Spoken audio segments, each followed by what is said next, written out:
And look, I don't just push him, I need to do that. Once he comes away from there, I can then neck grab. Let's look at like double neck grab. So here, as soon as I feel that, he comes with his other one.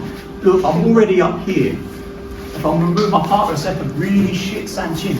hey, you do, yeah, all right. Here, boom, boom. All right, so what I want now, one partner goes for that, they get that neck. Oh no, they go for the other one. I want you to do this. I want you to bring the shoulder up, cover that one inside, just like we did earlier with Seipai. You know, we did this little tedro. Come here, and this elbow I slightly flare it. From there, I go here. Now I want to be on the top of the head, not the neck. I want to be on the top of the head here, okay? Once I get the top of the head, Sensei Leslie's got to do the same thing, right? So he grabs my neck, I go here, I shrink that, no, I come here. Now he's got to get his arms inside my arms, if he can. He gets my neck here, I shrug up, I come inside. So we're coming similar to what we did earlier with the pummel drill, but this time we're going with this Thai clinch position. So essentially what we're doing, it will look kind of weird, it'll look kind of scruffy, right? This isn't a neat drill. I'm trying to get two hands on the back of his head. He's trying to stop me and simultaneously get two hands on the back of my head. So what you will find is you are having to do this. And what you will find, in order to do this, you need to use your Sanchin frames. Sanchin frames work like this. Sanchin frames work like this. They work like this.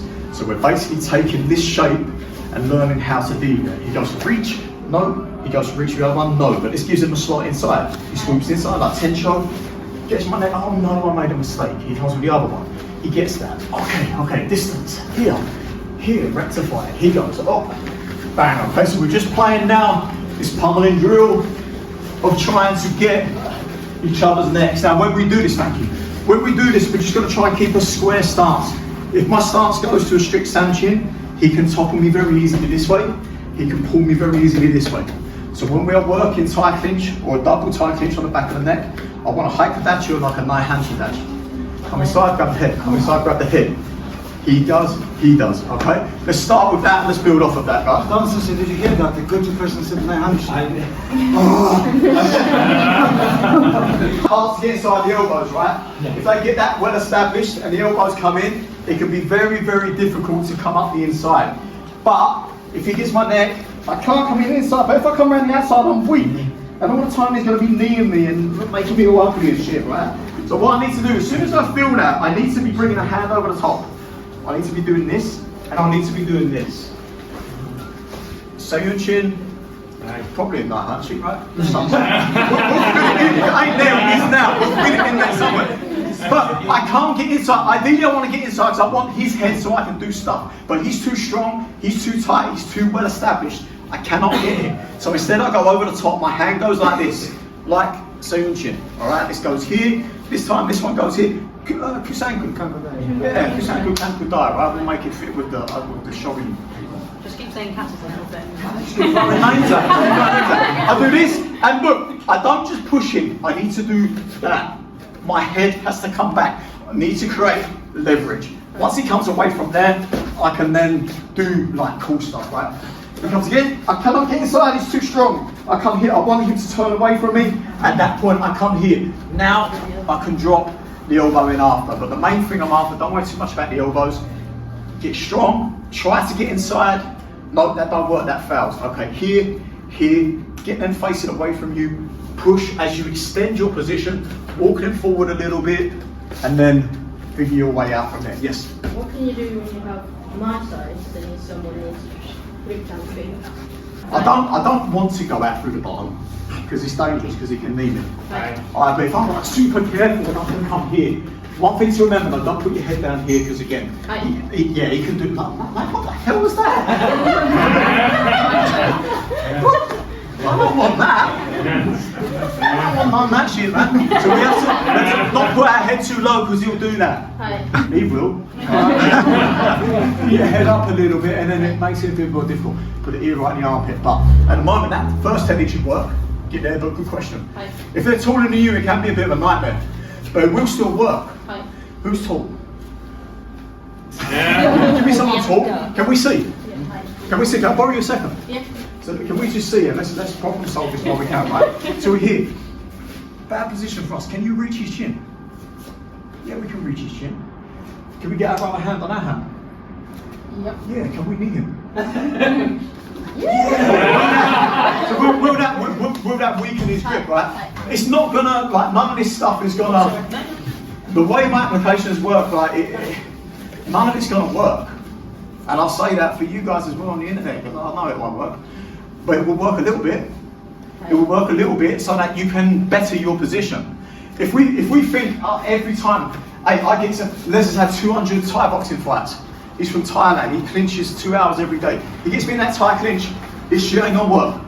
Alright, but if some drunken idiot outside, when I leave here, some tramp comes and grabs my head and I'm like, I don't know what tramp, maybe tramps do that, I'm not sure.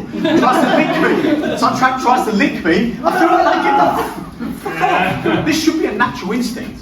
So the whole point of the kata is this is stuff that's natural. Someone goes to hit you and like, someone gets your neck, fuck off. Like this is stuff that's quite thingy. So if someone grabs your neck and it, like, especially for females, you know, I've never been a female, so I don't know if someone, no one's ever grabbed my, no, they have. Well, I didn't use it, I let them. I let them do it that time. It seems to be female with female, they will go for you. Yeah, man, yeah. But like, you know, so sometimes I might let happen, but with such no disrespect, I'm not going to let him do that to me. So has he grabbed? Yeah, I want to ideally be here. If I'm late, now I have a problem, but I still can. Because the more he pulls me in, the lower he gets. You know what I mean? Like if he's good, if he's good, he stays here. Because here he can headbutt me. Here he can knee me, here he can pull my neck side to side and do all sorts of throws and all the cool stuff he did earlier. He likes that. But the closer he brings me into him, this might feel better for him, but it puts everything now in striking distance for me.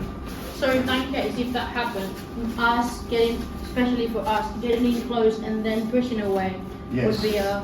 Hokama Sensei, right? Hokama Sensei. Yeah. Hokama Sensei, you know Hokama Sensei? I haven't met him, but we know him. Okay, so okay, so Hokama Sensei, you used to tell me, like, when you do Gojutsu, when you do the UN Gojutsu, you cover one eye, right? You cover one eye because you don't want to be like me. Right? You want to be like kind of like this. So he did a lot with animal styles and body language. This I'm scared, frightened. Like he's like this. So all this stuff is in your Goju kata. When we do Geksai, right? We do this. It's become this because it looks nice, right? It's become mainlandified and it looks better than this stuff, which is more what we get. So Sensei Les grabs the neck. Oh, this is my Geksai as well. This is my Geksai as well. Okay, we want to put in a boxing contest. You see Mayweather doing this all the time. Want to put. Are you standing next to you? In this case, yes. In this case, yes. If he punches me in the head, I punch him. Bad. Punch him. Better. You know what I mean? It's not like I'm not fucking stay there like that all the time. But there might be occasions where I have to. This might be because it might. If we look at blocking, for example, right? If I catch his punch here, good for me. Reality, no, we're out of range, right? He comes closer, forearm to forearm. Okay, good. He comes closer still. I fouled here. That's all I have. At that point, you know what I mean? So depending upon the range we're fighting, I might not be able to do my longer range Goju blocks. I might not even be able to do my shorter range Goju blocks. All I might have left is my body movement. My body movement, right? And the more we loosen up a little, like I said, Les was talking to me earlier about my teacher KO. It's like, you know, your Goju looks a little bit more loose than what we're used to. It's not KO, it's Pilates. Like if KO would tell me I'm doing it wrong, most probably. But this body language has to come into it. Otherwise we get so stuck in this kind of thing, right? And I'm not banging on karate either because then BJJ's Muay Thai, it's the same. Muay Thai this. Right, Muay Thai here. So he gets stuck there and then says, let's got a wrestling background, he can put me on my back. He's got to leg kick me and like, you know, he's going to shoot for a double or whatever. So this is no good. MMA, this is no good. If he's a good Muay Thai guy, he's got a calf flask. That sucks. So I have to be able to figure out what is required at that point. But to bring it all back to point, when we're looking at street self-defense, we are not engaging in this range, right? If we're in this range, then this means I choose to do this. You know what I mean? And we've all been young once, we've probably all got into fights what we should have. had my ego been better, I would have had half the fights I had. The fights I did have that were not my fault. I was already in this sort of like before you're like there already. So now the first natural instinct we have as human beings when we're in the shit is to do that. The shoulders come up, the belly drops back, we hide our internals, we drop our chin, we start looking through our eyebrows. This is primal stuff that is already programmed into our system, into our DNA, that we don't have to learn. It's already there, so all we have to know is how to kind of like dust that stuff off and prime it to be a little bit more effective than it already is. Do you know what I mean? What were we doing? Double clinch, right. So yeah, just okay, so yeah, so recap very quick. So he grabs here, this is not good for me, I come over, I push him away from me, and then from there, rip across, and then we're gonna come over. Nice and simple on that one, okay? Thank you.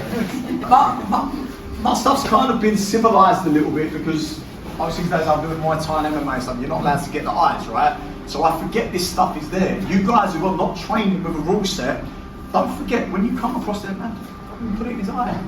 You know, really. Like, and again, to come back to your point, you put that finger in his eye, it's not going to stop him, but it's sure as hell going to make him like get it squirming, loosen that grip a little bit, right? So all that stuff, all that cool stuff that you guys already have, man, weaponize this stuff even further. I'm just showing you from a kind of handcuffed, kind of more civilized version of it, you know what I mean, with a rule set. But yeah, get the eyes, get the grip, whatever you got to do to just create some space, right? What we're going to do from there, final one actually, we're going to look at this position here from Seipai where we do this weird, what's that? That made no sense, right? I don't know. Let's find out. Let's find out. Okay, so he grabs my collar, maybe here, maybe here, maybe here. Now what we're going to do from there, I want to put my head, I want to put my head into his head. If we are head to head, strongest ball wins. Okay, I want to, anytime I can, I want to kind of break his position. So if we look at Sanchin teaches you one straight line is good. That is not good. Okay, so anytime we can do that to our partner, better for us. So anytime we end up in this kind of like modified tightening, if we are no gi, we're talking like this. Okay, if we are gi, we can use a bit of collar now. It's one of the rare times I wear a gi. From here, I have arm, I have collar. I put my forehead in here. What we're going to do, create some space here, and we're going to drop to here.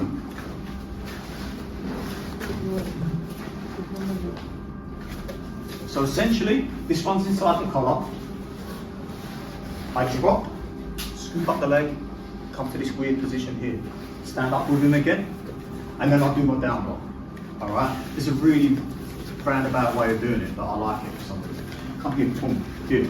I want him off balance, there. At that point, I drop over there, pull him with me. This gives me his leg. I grab my own sleeve, stand up, start to drive him to come towards knee on belly. And then from there we can do stuff from there, okay? Hand on the forearm, hand in the collar. Head into his head, get him looking over there. Drop to this position, scoop under the leg, grab your own forearm or your gi. Stand up with him, he's now floating, pull him down, and then finish.